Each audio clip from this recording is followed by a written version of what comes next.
Advertising campaigns in fast food restaurants. For just about as long as fast food has been around, advertising has helped to spread the word about our favorite restaurants and help us decide where to spend our hard-earned money. From White Castle in the 1920s advertising in newspapers to the very first Ronald McDonald commercial to the dreaded Sponge Monkeys, there is a very long and storied history when it comes to fast food advertising. But for today's video, we're going to turn our attention to Burger King in 1985. At this time, Burger King was suffering in sales due to poor marketing. And with their competitors finding success with their marketing campaigns at the time, with McDonald's and their McDLT ads, and with Wendy's and their now classic Where's the Beef campaign, Burger King sought to create an ad campaign to counter their rivals and get themselves back on track. Enter the advertising agency of J. Walter Thompson.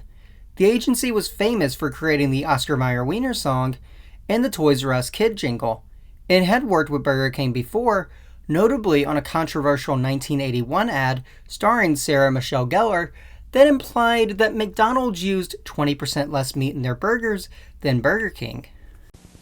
A very, very big message for grown-ups. Do I look 20% smaller to you? I must to McDonald's. When I order a regular burger at McDonald's, they make it with 20% less meat than Burger King. Unbelievable. Luckily, I know a perfect way to show McDonald's how I feel.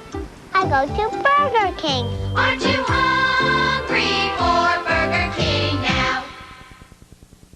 As well as a 1983 follow-up commercial that criticized McDonald's burger grilling versus Burger King's burger broiling.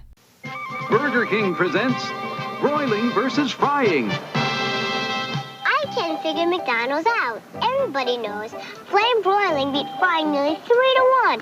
It was on TV. But McDonald's is frying their hamburgers. Unbelievable. Well, I like them flame broiled. So, what are you gonna do? I know, go to Burger King. Aren't you hungry for Burger King now? The agency had a simple idea. What if the new campaign centered on a man who had never eaten a Burger King burger? The basic rule for an ad campaign is that you have to advertise to everyone. But what if they ignored that rule? What if they tried to advertise to just one single person? Associate Creative Director at J. Walter Thompson, Brian Sitz, called it an advertiser's dream, saying, "Everyone in the country knows and loves your product, except one person." But this man needed a name. Mitch and Oscar were both considered as names for this mysterious Whopper-less man, before the agency ultimately settled on Herb. J. Walter Thompson spent approximately $40 million on the campaign, which officially began in November of 1985. Before any commercials would air, the campaign started with cryptic messages designed to garner interest in the promotion. With banners at football games and ads in around 80 newspapers, the word was already out about Herb. Well, sort of. You see, these initial advertisements did not feature the Burger King logo or name. The newspaper ads contained subtle, mysterious messages such as, "It's not too late, Herb," and "What are you waiting for, Herb?" These messages left potential customers baffled and, in one example, caused a man whose name also happened to be Herb to think that he was being personally targeted by loan sharks that he owed money to. The Burger King logo would later be added to these newspaper ads, which resulted in more funny results. A woman in Pennsylvania called to tell that she had a neighbor named Herbert Hamburger, and a Burger King in Minnesota got a letter from a Herb who said he was unable to taste a Burger King burger because he was currently doing time in the North Dakota State Penitentiary. But after 3 weeks of these cryptic messages, on November 24th, 1985, it was finally time to tell the world about Herb. At this time, Burger King begins a nationwide search for one man. His name is Herb. We don't know much about Herb, only what his friends tell us. Herb was unusual. Herb was different. What his parents tell us. Herb was never what you'd call Normal. His former teacher. You had to know how to talk to him. Herbert, pay attention. This is the best picture of Herb we have. We do know Herb is the one man who's never tasted a Burger King burger. Herb has never enjoyed this juice, this sizzling beef, or grown to love flame broiling instead of frying. Grow up, Herb. Herb has never enjoyed the Whopper, the taste millions and millions of people crave. So Herb, wherever you are, stay tuned and start asking yourself this crucial question. Aren't you hungry for Burger King, Herb?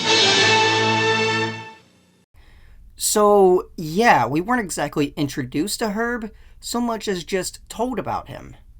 Around a month after this initial commercial aired, another would hit the airwaves, this time promising customers that they could get a discounted meal for only 99 cents for just saying, "I'm not Herb." Overall sales would spike 10% thanks to this aspect of the promotion. We're so upset at Herb for not coming to Burger King, we're offering a Whopper for 99 cents to everybody but Herb. Just say, I'm not Herb. and get a Whopper for just 99 cents when you buy fries and a medium Pepsi. I'm not Herb. I'm not Herb. And what if your name happens to be Herb? Just say, I'm not the Herb you're looking for. remember, a 99-cent Whopper when you buy fries and a medium Pepsi, just for saying. Around this same time, a shortened version of the initial commercial aired, this time mainly focusing on Herb's parents as they try to convince their son to eat at Burger King. Herb, no matter what you decide, you're still our little boy. Grow up, Herb. With the help of Herb's parents, Burger King now appeals to Herb, the one man who's never tasted a Burger King burger. Herb, this is how great burgers are made. Flame-broiled, not fried. Aren't you hungry for Burger King? Of course you are. Herb, do what's good for you. Come to Burger King. There's a word for someone who doesn't do what's good for them. The word is Herb, Mother. Another commercial involved people telling the press that they had seen Herb at their Burger King. Oh, it was Herb, all right. No doubt about it. What did Herb look like? Billy here started bending Herb's ear about how the burgers taste better at Burger King. Yeah, well, you know how those flames sizzle that flavor into that juicy beef. What did he look like? Yep, and how they make them taste more like they might have just come off the backyard grill. Well, then the next thing we know, Herb disappears quicker than a duck after a June bug. What did he look like? Real short. Big brown, blue beady eyes, eyes, kind of portly. Bald-headed hair. All of these commercials would lead up to Super Bowl 20 on January 26, 1986, where Herb would finally show himself and speak about his Burger King experience for the first time. Now the ultimate development in the search for Herb. Herb. Herb, is it true you finally tasted a Whopper? Yes, it was very good. And now you're planning to visit a Burger King in every state? Can you confirm that the first person to spot you in each restaurant wins $5,000 and that everybody there gets a chance at $1 million? And a free Whopper and a Pepsi? Absolutely. Sorry, time's up, but I'll see you after my trip. Spot Herb at Burger King and win $5,000 and a chance at $1 million. This commercial finally revealed to the world not only Herb, but also the true nature of the campaign. It was a contest. Herb was going to visit a single Burger King in each of the 50 states, and if you were the first to spot Herb at a Burger King, you would win $5,000. And furthermore, everyone at the location he visited would be entered into a drawing for $1 million. Another commercial would further emphasize the contest element of the campaign and really helped get people interested in looking for Herb. Sometime soon, this man could walk into your life and make you a millionaire. This man is Herb. Now that Herb loves the Whopper, he's visiting a Burger King in every state. Study the Herb poster, because the first person to spot Herb in each restaurant wins $5,000, and everybody there gets a chance at $1 million and a free Whopper and Pepsi. Spot Herb at Burger King and win $5,000 and a chance at $1 million. Herb would be played in the commercials by actor John Minnick, and all further in-person appearances of Herb would also be the actor.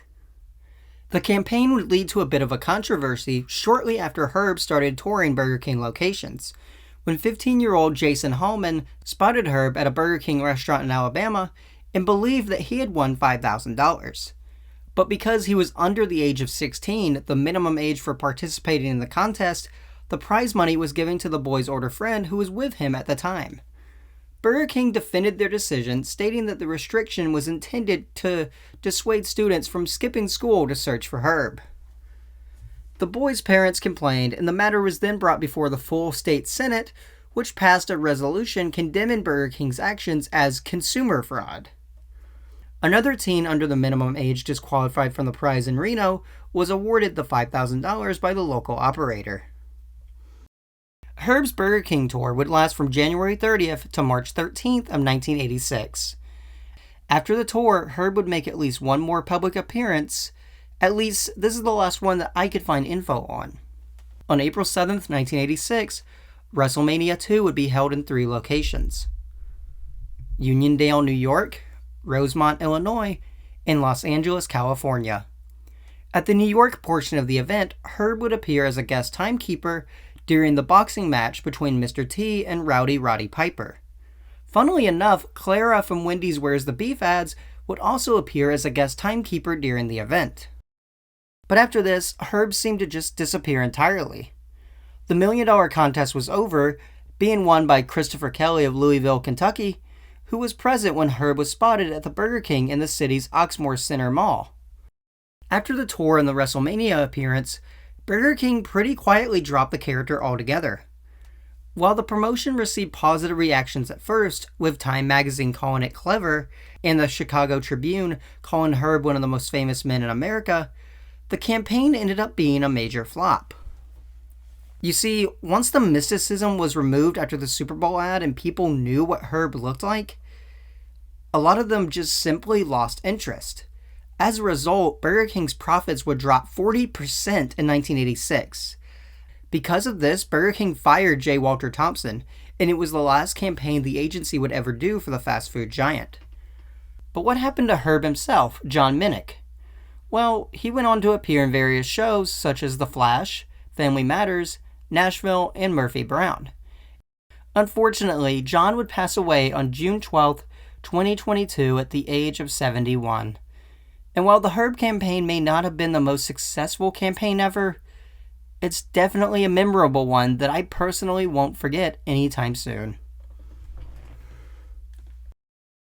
Hey everyone, Seeker here. I hope you all enjoyed the video, and if you did, as always, be sure to comment, like, and subscribe. And I will see you guys in the next video.